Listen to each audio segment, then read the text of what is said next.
అర్వానా ఫిషెస్కి and remaining monster variety ఫిషెస్కి prawns feed చేయడం మూలంగా అసలు ఏమన్నా యూస్ ఉందా?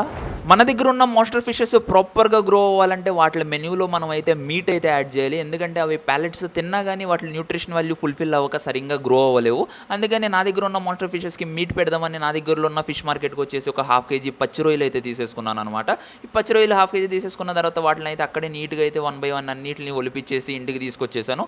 ఇంటికి తీసుకొచ్చిన తర్వాత పచ్చి రొయ్యలని ఒక్కొక్క పీస్ని చిన్నగా అయితే కట్ చేస్తున్నాను. ఎందుకంటే మన దగ్గర అరవానా ఉంది, అలాగే అలిగేటర్ గారు ఉంది. వాటిని ఈజీగా మింగేయడానికి ఈజీగా ఉండాలని అయితే చిన్న పీసెస్ కట్ చేశాను.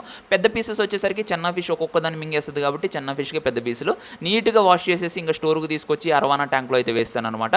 అరవానాకి ఇప్పటిదాకా నేను ఒక్క లైవ్ ఫిష్ కూడా వేయలేదు. దానికి మెయిన్ రీజన్ వచ్చేసరికి కొంచెం భయపడి ఈ పచ్చి రొయ్యలు and chicken heart, goat heart వేస్తే ఎటువంటి ఇబ్బంది ఉండదు కాబట్టి ఈజీగా అయితే మన అరవానా తినేస్తుంది. అండ్ ప్రాన్స్ ఒక 4 months నుంచి ఫీడ్ చేస్తున్నాను. అరవానా గ్రోత్ రిజల్ట్స్ అయితే మీ ముందే ఉంది. కలరేషన్ అండ్ గ్రోత్లో చాలా ఇంప్రూవ్మెంట్ ఉందన్నమాట పచ్చి రొయ్యలు ఫీడ్ చేయడం మూలంగా. అలాగే నా దగ్గర ఉన్న గోల్డెన్ కోబ్రాకి వచ్చేసరికి డైరెక్ట్ ఫుల్ ప్రానే ఫీడ్ చేసేస్తాను. ఫుల్ ప్రాన్ వచ్చేసరికి ఒక 4-5 ఈజీగా మింగేస్తుంది.